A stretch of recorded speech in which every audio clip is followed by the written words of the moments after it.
We are here for another Monday Miracle, and we are talking all about sleep improvements with neurologically focused pediatric chiropractic care tonight. That is a mouthful, but that's what we're talking about.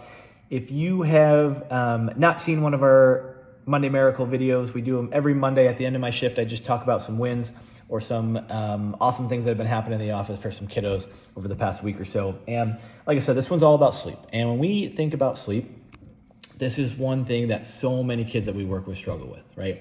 And I'm actually going to talk about 3 different kiddos that we have had some improvements in sleep over the past couple of weeks here. And each of them are a little bit different in terms of what their struggle was, but each of them also have some really, really big goals, right? Looking for improved focus, improved coordination, trying to improve vocal communication and speech, comprehension, right? Some of these things are big neurologically focused goals that we absolutely are going to work towards and work on. But sleep has to come before that, right? Sleep is what we like to call like it's an autopilot thing, right? Especially for kids. They should be sleeping, and they should be sleeping well, and they should be sleeping a lot. It's really important, right? For growth, development, all of those types of things.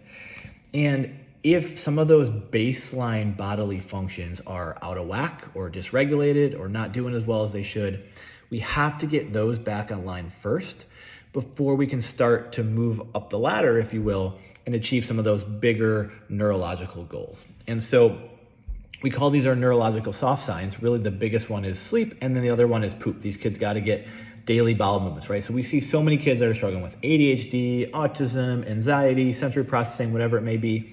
And yes, we can work towards trying to improve some of those, but we have to get them sleeping and pooping and get that immune system back online. Those are some of our neurological soft signs. When we see those things improving, we know, oh yeah, things are happening, healing's happening, the nervous system is balancing and regulating. We just got to keep going, more duration, continued frequency, and these kids are well on their way to achieving some of those big picture goals that we're working towards with these families. So anyway, we've got these 3 kiddos, and the first one here, he was struggling, just always fatigued and exhausted.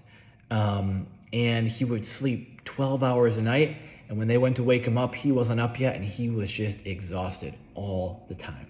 And we've been working with him for a couple of weeks. And Dad, I was talking to Dad the other day, and he said last week there was multiple times that he went in and he was already up, and he'd even gotten himself ready for school and was ready to rock and roll, right? And that is a game changer, because what's happening there is, why is he always tired, even if he's getting 12 hours of sleep, right?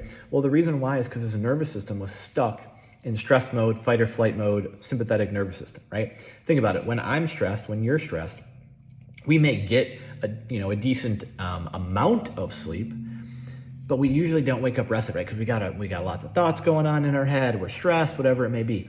Well, for so many kiddos, that's them every single night, right? Because their body is stuck in stress mode. And when we start to balance that out and get some balance between the stress mode part of your nervous system and the calming, relaxing, regulating side of your nervous system, all of a sudden they get the sleep they need, but it's actually restful. And so they actually wake up feeling rested. And that's what happened with this kid, which is amazing. The second kid, right? So the first struggle with sleep is oftentimes not restful enough. The second one here now is waking up throughout the night. And this kiddo, is he still waking up throughout the night? Yes, he absolutely is. But he went from waking up 4, 5, 6, or even more times throughout the night to now waking up an average of about twice a night, right? Now, are we going for sleep through the night and 0 wake-ups? Heck yeah, we are. But for this family and for this mom, that is a huge win, right? That's bigger than 50% improvement, and we're going to continue to work all the way there. And then for this last little lady, autistic 2-year-old who just started with us and just had her first adjustment on Thursday. And what they were having, the third way that kids can struggle with sleep is struggle getting to sleep, right? And this was her. So really struggled to get to sleep. And after that first adjustment on Thursday, they went home. I always check in, hey, how'd she do? Blah, blah, blah. Oh, she did great. She was pretty calm the rest of the day. And then after dinner, they let her usually unwind, maybe watch a show. And they thought she was just in the living room watching a show. No, she was on the living room on the couch, passed out. They were like, she never does that, right? We just released some stress out of that system, and her system was like, oh, thank you. Now we have a ways to go, but awesome improvements, different ways to improve sleep. We see this all the time. It's so important for kids. Happy Monday Miracle.